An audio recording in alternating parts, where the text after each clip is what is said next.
Hello everyone and welcome to the channel. So in today's video we are going to be talking about the contract extension and the sales of these players in Barcelona. I did make a video about this before. I was talking about Dembélé and Antoine Griezmann and Philippe Coutinho, but in today's video I do want to focus on 4 different players, and we are going to be talking about Lenglet, Jordi Pique, Jordi Alba and Sergio Busquets. These are the 4 players that have been considered as the core of FC Barcelona for the past 3 years, and for some of these for the past 8 years. And with the presidential elections finally coming to a close in about less than 2 weeks, many of these players are going to have to be assessed, which is why I believe it is the right time to talk about some of these players. So now that we do have Philippe Coutinho, Dembélé and Antoine Griezmann out the way, now we're going to be talking about these 4 players, and starting with Lenglet. So speaking about Lenglet, he has been in a very intense downward trajectory in this season. This has been a player where in his debut season with Barcelona back in 2018, he has had a great season. He was considered as one of the best center backs in the world. And now if you were to compare that season that he had to this season that he's currently having, why has Lenglet's performance dropped so dramatically? Because we even got to a point where many fans and many people within the club are considering of selling Lenglet. Now what is the difference? And I do think that it has to do with 2 things. One, it is because of Pique's absence. I do think that Jordi Pique played a fundamental role towards how Lenglet was performing on the field. Jordi Pique has been considered as a leader within that defensive line. We have seen multiple times Jordi Pique command Lenglet to position himself in that way, to be aware of his left side, to be aware of his right side. Jordi Pique was always there to have his back. And the second reason why I do believe Lenglet is having this very bad season, it is because his discipline has been completely out the door. And this does go with the number 1 point, because I think that with Pique's absence, the fact that we saw Lenglet basically by himself within that defensive line where he had no leader, when he did not have that older brother to look up to, that discipline that he has gotten has went out the door. And because he has felt so comfortable in a way within that defensive line without having someone shout at him 24/7 throughout a game, you can get a sense that Lenglet has gotten way too comfortable where he feels like he can't do whatever he wants. And sometimes when you have that feeling within yourself, when you do feel comfortable, you usually end up making bad mistakes in the end, something that we have seen Lenglet do throughout the whole course of this season. And I want to go into greater detail when it comes to Lenglet not having any competition within that defensive line, right? Because we have talked about this before in the past few videos. When a player does not have competition within his spot, you are going to feel in a way very comfortable in that defensive line. This is something that is certainly not allowed in FC Barcelona. We need these players to feel they are being watched, to know that they could be replaced if they do end up performing like this in every game. Because right now in Barcelona, that does not exist. When a player does perform bad, there is no plan B. You look at how Pep managed FC Barcelona and how he carried that type of competitiveness to Manchester City. One of the greatest examples that I have seen with Man City has been between Walker and Cancelo, 2 right backs that do play under Pep Guardiola with Manchester City. Walker was the first player that did join Manchester City, then came Cancelo, and with that came 2 things. One, it gave competitiveness towards that position, and point number 2 on what that did for Pep Guardiola was it furthered the idea. And this is something that Tito did say back in 2011 with Barcelona, and I quote, "We don't need better players, we need complementary players that help us be better." And that is exactly what Pep did carry with City, more specifically with the right back position. He wanted players to compete against one another. You look at Cancelo and Walker, 2 completely different players but do have the exact same idea. They use their strengths on the field, which is another way of saying I have my own strengths, I can bring this, what do you have? And that is where the player is going to say, okay, if you have this, I'm also going to be bringing my strengths. I can bring this specific trait towards the field. And now that leads up to a point where Guardiola is going to say, now I have 2 players who want to play for my team. And looking at Barcelona, they don't have any of that. Barcelona do not have no competitiveness within a position, and they do not have 2 different players in the same position to further the idea, to strengthen the squad overall. So when it comes to Lenglet's position, we don't necessarily need to bring an upgrade or a much better player within that position. We need a player that can bring a different skill set in order to give Lenglet more pressure on performing much better. That is how you improve a team. That is how Barcelona were improving and getting better a few years ago. So in the end, as for Lenglet, it's going to be this. I don't see Barcelona giving Lenglet another extension, but I also would not be surprised to see Barcelona sell Lenglet in this summer of 2021, because right now we are in a very delicate situation. We don't know what's going to happen. Presidential elections do happen every 7 years, and so this is going to be a completely different case. But one thing is going to be for sure, Barcelona is going to be wanting to have a massive restart in this summer of 2021, and with so many players emerging that want to compete for a spot in that defensive line, I would not be surprised for Barcelona to come into a conclusion where they're just going to say, look, Lenglet can get better. We know exactly how to get the best from him, but we have other players in mind that are coming from the academy. And now moving on to Jordi Pique. Now, as for Pique, I do think that he is a leader. And I do think that as he does get older, the more important he is going to be when it comes to being a leader on and off the pitch. We go back into that game between Barcelona and PSG where Jordi Pique was saying that we are being ran through, we are chasing the ball more than ever. That is something that you cannot fix overnight, right?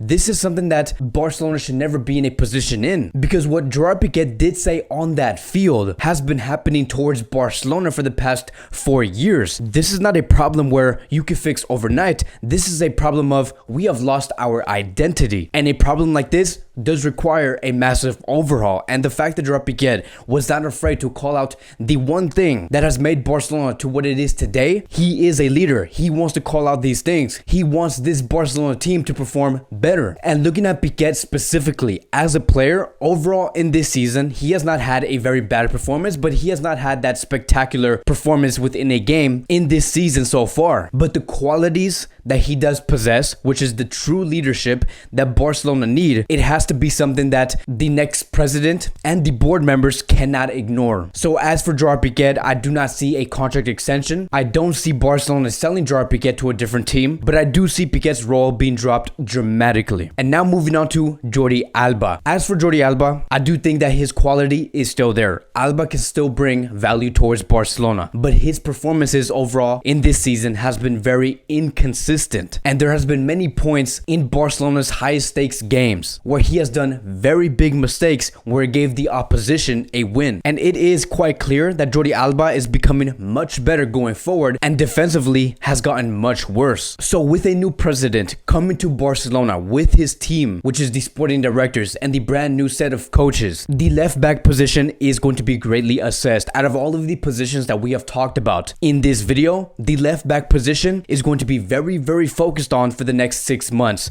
And I do believe that Barcelona is going to be wanting to bring a brand new left back. And not only that, but I do see the brand new Barcelona looking for another new left back within the academy. And the only reason why the confidence is so high on making these points, it is because Jordi Alba does need that big slap on the face to say that he needs to know that there are going to be players coming in the next season where they could be replacing him and he could be seeing less minutes. It's very similar to what I did say to Lenglet and Jordi Pique, because these are a group of players where they have not been truly tested from other players on the bench for the past few years. And looking at Alba's age, he is 31 years old. He's not necessarily at that age where we can say, okay, he is done and dusted, he needs to go. Jordi Alba just needs players within Barcelona to take his spot.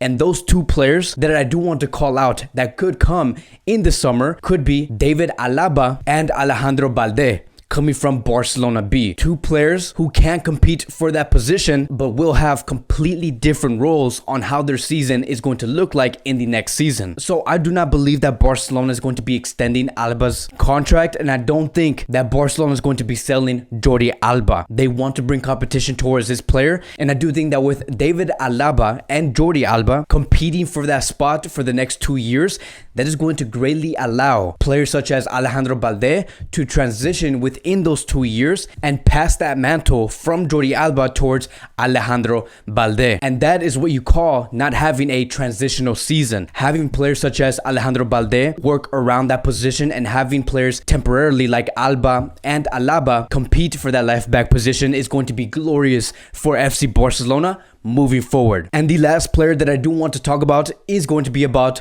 Sergio Busquets. So Sergio Busquets in this season has been greatly exposed. And the main reason why Busquets has been so exposed lately, it is because of the system Ronald Koeman has been placing in Barcelona. When it came to the 4-2-3-1 up against Real Madrid, when Busquets was within that double pivot, it did take a lot of work defensively to cover the spaces that Jordi Pique or Lenglet were leaving behind. And as a player within that double pivot position, you are required to make those runs and cover those open spaces. We have seen Busquets completely not be responsible in that play when Madrid scored their first or second goal. And then when it came to the 4-3-3 up against PSG, there are going to be moments where the forwards from the opposition are going to want to be going through the center of the center backs and the midfield, and the one player that is considered as the first man of that defensive line, it was Sergio Busquets. And again, Sergio Busquets was being ran through. And to basically sum it all up, when it comes to Busquets, it just came through poor mismanagement coming from Ronald Koeman. The fact that Koeman thought that Busquets was more than capable to function within a double pivot or within a 4-3-3 up against a very tough competitive side, that is mismanagement. And look, this is where things get very interesting, right? Because this does lead towards the conversation of this is why it is so important for Barcelona to play their game. Because if Barcelona were to start this season with Koeman having the idea of reinstilling the possession for Barcelona and always trying to be dominant on the ball and wanting the ball more and more and controlling the tempo of the match, Busquets' performance on the field would have been much better. Because what we have been seeing in this season coming from Koeman, and I believe peaked up against PSG, was it was not dominating possession. It was not dominating the tempo of the game. It was all about just adjusting to what the opposition was trying to do. If we saw the opposition attacking us, we just formed into a 4-4-2 from the back and played a very defensive game. That is not how Barcelona should be playing. When you play in that way, you are going to be witnessing our midfielders, Busquets, completely getting ran through. And I do think that moving forward, Barcelona needs to go up to them and say, we are going to be dominating the match. But regardless, right, whether it's Barcelona dominating possession and the tempo of the game or adjusting to the opposition and forming a 4-4-2, between these two solutions, I just do not believe that Busquets can play a massive role within those two style of plays. And Busquets' role does need to be dropped. I do believe that Barcelona in this summer will be looking for a academy player to replace Sergio Busquets in the very near future, because when you want to become a central defensive midfielder for Barcelona, not only are you going to be a Barcelona player, but you're also asking to be the brain of Barcelona, and that is a huge responsibility. So as for the replacement of Sergio Busquets, I do believe that one of the potential players that could replace him could be Jandro from Barcelona B, a great central defensive midfielder that's very intense. He does like to run all over the pitch. He's very well aware of his surroundings. He absorbs the pressure. And the other player that's actually in the first team could be Frenkie de Jong. But that's going to be it for today's Barcelona daily news. Let me know who would you sell, who would you not sell, and let me know whose contract you would extend out of these 4 players. Thank you guys so much for watching. If you guys are new here, welcome to the channel. Please like, subscribe, comment, and I will see you guys in the next video.